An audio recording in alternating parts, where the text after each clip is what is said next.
Okay, guys. The next section, it talks about the conviction of idolaters and sodomitic fornicators, and which therefore bring a flood upon the earth. Messiah talks about the last days. As in the days of Noah, so shall it be at the coming of the Son of Man. 17th day of the second month, very important time frame. They have rejected my commandments, and my yoke, worthless seed, has come up, not fearing God, and they would not bow down to me, but have begun to bow down to vain gods and denied my unity, and have laden the whole earth with untruths, offenses, abominable lecheries, namely one with another, and all manner of other unclean wickedness, which are disgusting to relate. Therefore I will bring a deluge upon the earth, the flood, hashtag the flood, and will destroy all men, and the whole earth will crumble together into great darkness. Now, the dates of the flood, 2:17 and 7:17, are also connected to, in 2nd Enoch, the pattern of the sun and what is described as two thrones, two resting places, one on the 17th day of the second month, and another on the 17th day of the seventh month. In addition, Enoch also describes, I think I covered that already, I think we did that, that the sun goes down on a long day, down on a short day, rather, with reference to the winter solstice, and up on a long day. Of course, the summer solstice, which is the longest day.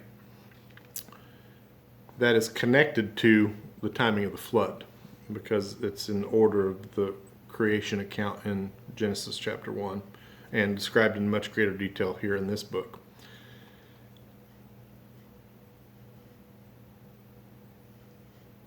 Behold, from their seed shall arise another generation. He's talking about the generation of the flood.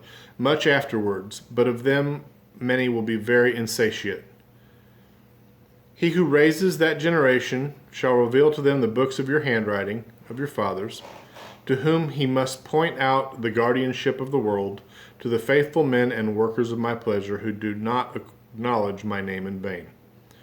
And they shall tell another generation, and those having read shall be glorified thereafter, even more than the first. The Father then commissions Enoch to be allowed to live on earth for 30 more days, to give instruction to his sons and to his children, and then after 30 days he was taken again to heaven.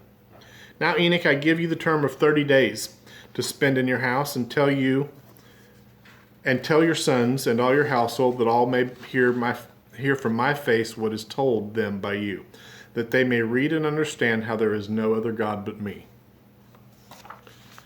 and that they may always keep commandments and begin to read and take in the books of your handwriting. And after 30 days I shall send my angel for you, and he will take you from the earth and from your sons. And the Lord called upon one of the other angels, menacing and terrible, frightening, and placed him by me in appearance white as snow, and his hands like ice. This is cool. Having the appearance of great frost, and he froze my face, because I could not endure Enoch's face, because I could not endure the terror of the Lord, just as it is not possible to endure a stove's fire, and the sun's heat, and the frost of the air. And the Lord said to me, Enoch, if your face not be frozen, no man will be able to behold your face. This is a similar experience, albeit much more grandiose than Moses had when he came off the mountain. His face was glowing and radiant, such that men were taken aback by it.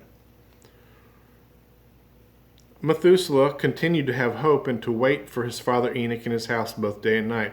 And the Lord said to those men who first led me up, let Enoch go down onto the earth, in reference to the angels, giving them instruction to let Enoch go back down and await him till that determined day.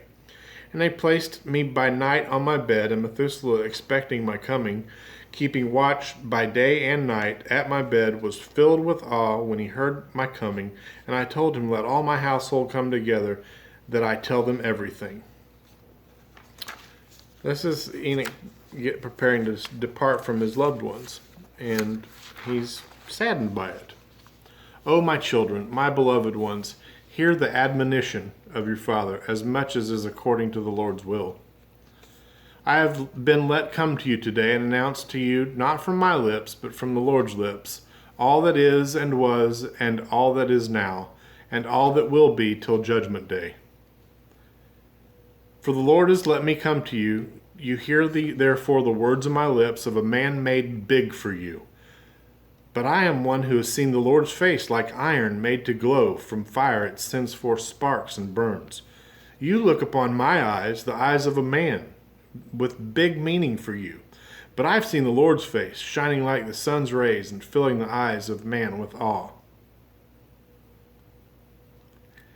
You see now, my children, the right hand of a man that helps you, but I've seen the Lord's right hand filling heaven as he helped me. You see the compass of my work like your own, but I've seen the Lord's limitless and perfect compass, which has no end. You hear the words of my lips as I heard the words of the Lord, like great thunder incessantly with hurling of clouds. And now, my children, hear the discourses of the Father of the earth, how fearful and awful it is to come before the face of the ruler of the earth, how much more terrible and awful it is to come before the face of the ruler of heaven, the controller of the quick and the dead, and of the heavenly troops. Who can endure that endless pain? And now, my children, I know all things, for this is from the Lord's lips. And this my eyes have seen from beginning to end. I know all these things and have written all these things into the books, the heavens and their end, and their plenitude, and all the armies and their marchings. I have measured and described the stars, the countless multitude of them. What man has seen their revolutions and their entrances? For not even the angels see their number, while I have written all their names. He was given a reed of quick writing, an angelic pen, to aid in this process, as we find out elsewhere. I measured the sun's circuit and measured its rays and counted the hours. I wrote down, too, all these things that go over the earth. I've written the things that are nourished, and all seed sown and unsown, which the earth produces, and all plants, and every grass and every flower, and their sweet smells, and their names, and their dwelling places of the clouds, and their composition, and their wings, and how they bear rain and raindrops. I investigated all things, and wrote the course of the thunder and the lightning. They showed me the keys and their guardians, their rise, the way they go. It is let out gently and measured like a chain, lest by a heavy chain and violence it hurl down the angry clouds and destroy all the things on the earth. Can you imagine if the rain didn't let out slowly, and if it all just came down at one time? It would just decimate things below, the harvest and the grain and the crops and the trees. Instead, it lets it out a little bit at a time. A miracle. I wrote the treasure houses of the snow and the storehouses of the cold and the frosty airs, and I observed their seasons' key holders. He fills the clouds with them, and does not exhaust the treasure houses. And I wrote the resting places of the winds, and observed and saw how their key holders bear weighing scales, and measured first. They put them in one weighing scale, then the other weights, and let them out according to measure cunningly over the whole earth, lest by a heavy breathing they make the earth to rock. And I measured out the whole earth, its mountains and all hills, fields, trees, stones, rivers, all existing things. I wrote down the height from the heaven to the seventh heaven, where he was dropped off, by the way.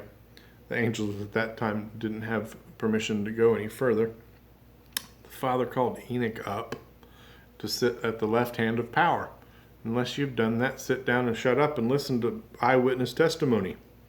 And I measured out the whole earth, its mountains and all the fields and trees, stones, rivers, all existing things. I wrote down the height from heaven to the seventh heaven, and downwards to the very lowest hell, and the judgment place, and the very great and open and weeping hell, gnashing of teeth, of course. And I saw how the prisoners are in pain, expecting their judgment. I wrote down all those being judged by the judge, and all their judgment and sentences and all their works.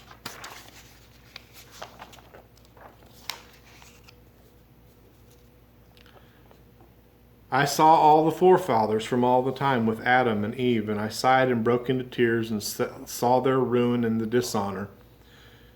Woe is me for my infirmity and for that of my forefathers, and thought in my heart and said, Blessed is the man who has not been born, who has not been born and shall not sin before the Lord's face, that he come not into this place, nor bring the yoke of this place. I saw the key holders and guards of the gates of hell standing like great serpents. Hashtag 33rd parallel, hashtag Mount Hermon, hashtag gates of hell. These great serpents, looking like their faces like extinguishing lamps, and their eyes of fire, their sharp teeth, and saw the Lord's works, how they are right. In Revelation, righteous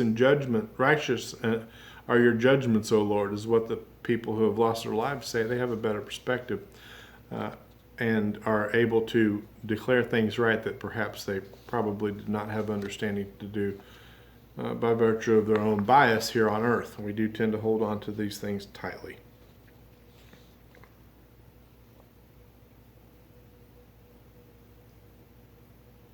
I saw the Lord's works, how they are right, while the works of man are some good and others bad, and in their works are known those who lie evilly. I, my children, measured and wrote out every work and every measure and every righteous judgment. As 1 year is more honorable than another, this is a complete and total equality fail. I'm going to back up and might make just a segment about this. Right now we see everyone clamoring for equality. Satan clamored for equality. The adversary sought to make himself equal to the Most High. As 1 year is more honorable than another year, so is one man more honorable than another, some for great possessions, some for wisdom of heart, some for particular intellect, some for cunning, one for the silence of the lip, another for cleanliness, one for strength and another for comeliness, one for youth, another for sharp wit, one for shape of body, another for sensibility. Let it be heard everywhere, but there is none better than he who fears God. He shall be glorious in time to come. Hashtag equality fail.